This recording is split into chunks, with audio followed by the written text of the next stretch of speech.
morning, everybody. So we're going to hear the second reading, and it's a story from the Bible. And the good thing about stories is that they have characters in them. We believe these stories happened, but they've got loads of characters in for us to think about, and think about how they were feeling, think about what was going on for them. And instead of reading it just directly from the Bible, I'm going to sort of describe the story, and we're going to talk through it. So if you're a smaller person and you would like to come and gather if you're listening to the story, then feel free to come and sit at the front. And we're going to think a little bit about the story. And adults, I don't know about you, but sometimes I like things put a little bit more simply. So we can pretend this is for the kids, but really this is for us too. And to think about the story. And I'm going to set the scene for you. So we are in a place called Philippi, which was, I should have researched this before. Where was Philippi? Can someone tell me? In Greece, yeah. Pretend we're in Greece. Who's been to Greece? Anyone been to Greece? A few people. So we're in Greece, and it was a place called Philippi. And there were two men called Paul and Silas, and they were going to Philippi to tell everybody about Jesus, because they had heard about this amazing man who lived and died and come back to life, and they wanted to tell everybody about the good news of Jesus. And I don't know about you, but when I hear good news, I want to tell people about it. So Paul and Silas just wanted to let everybody know the good news.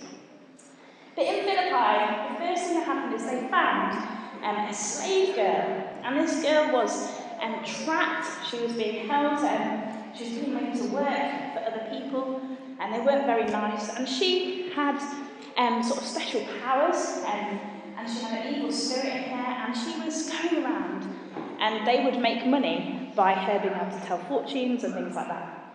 It wasn't very nice. She was living a bit of a trapped life. Anyway, when she saw Paul and Silas, she knew what was going on, and she said, those men are telling people about Jesus. Those men have got the good news. And her words were true, but Paul was a bit worried that she was going to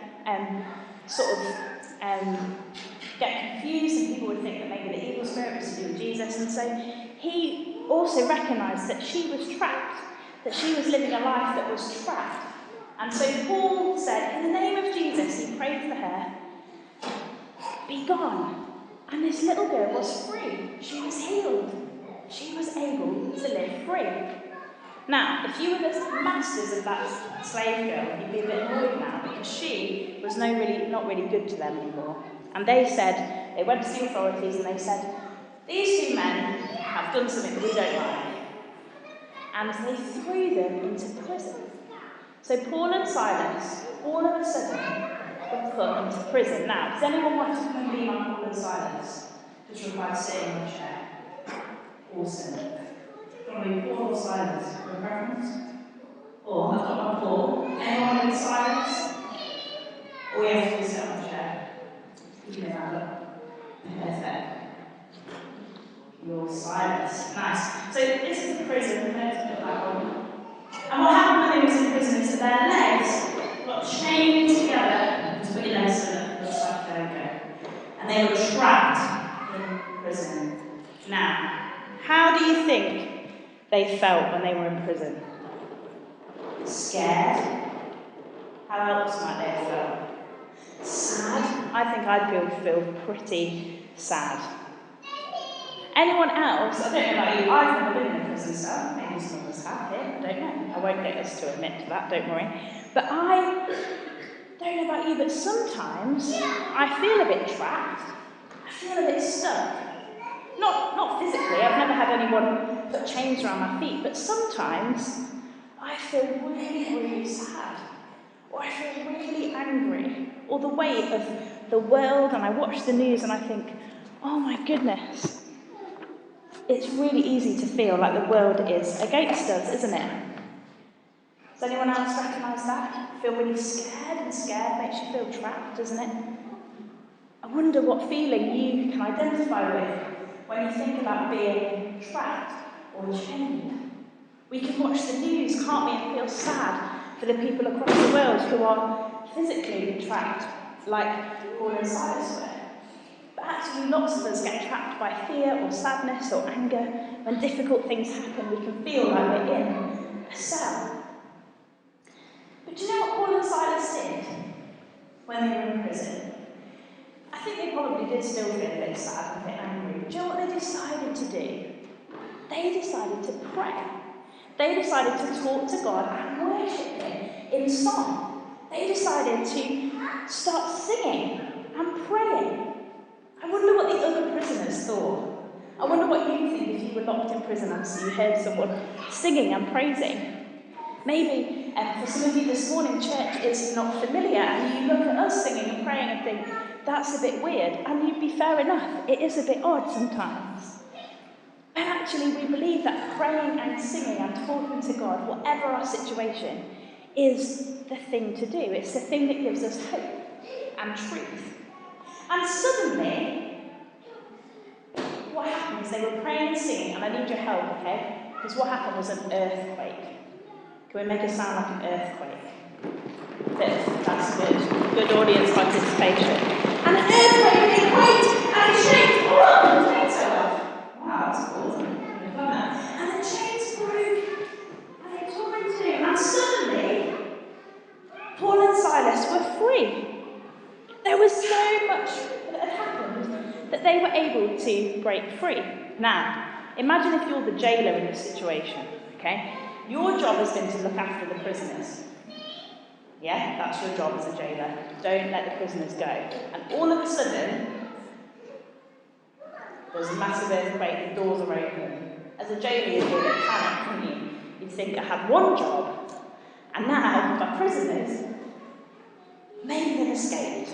And the jailer was so worried, and he thought, oh no, maybe I've lost my job, maybe it's not even worth living anymore because I'm going to get in trouble with my boss because the prisoners have escaped. But actually, Paul shouted and he said, we're still here. Paul and Silas hadn't run off, but they'd waited to tell the jailer what had happened. And they said, God has saved us. And the jailer was so amazed by what God had done that in that moment he said, what should I do to be saved? Because clearly your God is amazing. He was so amazed that God had broken them free. He was so excited and blown away by the miracle that he knew that following this Jesus was worth doing. He didn't have all the answers. He'd never been to church. He'd never read his Bible. He never really didn't know all the answers. And yet when he saw the work of God, he knew that God was worth following. And so Paul and Silas told the jailer about Jesus, and he got baptized, which is a bit similar to what's happening this morning. That Hugo and Millie have decided that they want to follow Jesus, that they want to choose to trust in God. And I know that Millie and Hugo, though they know lots, they don't have all the answers yet, do you? You don't know everything yet. And that's okay. But they're choosing to say, we want to follow God and we want to learn more about Him because we think He's amazing. And the jailer believed, and he took Paul and Silas back to the house and he fed them, and there was joy, and all of his household was baptized. And so in our story, we started off with a girl that was trapped, and we had Paul and Silas who were trapped. And at the end of the story, no one was trapped anymore. God had freed them. God had done a miracle. And I wonder, when you think about that story, whether in your trappedness, like when you feel scared or angry, in situations, they might feel a little bit like those chains. Or we might look at other people and think, their situations are really tricky. And in this story, we learn from Paul and Silas that when we feel trapped or scared or in a dark place, that what we can do is we can talk to God and worship Him. There's something that happens, isn't there, when we sing. I'm not a football supporter, really. But I watched the match last night. And I was amazed by the sort of worshipful nature of football supporters. They really, really want that team to win, don't they? It's amazing. And they're singing. And they sing at football matches. And I thought, I wonder why. Something happens, isn't it, when we sing? There's something in our human nature that says to declare things and to say things are true. something happens within us, whether we like it or not. And I think that that's part of our sort of God-given nature, that singing, when we declare stuff and we just feel like we want to say, yes, this is true. And on some days, when life's been hard, when we're grieving and when we're sad, it can be really difficult to sing.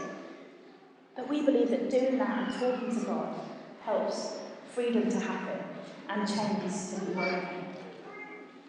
Thank you for your silence. Give them a round of applause for that. In a moment, we're going to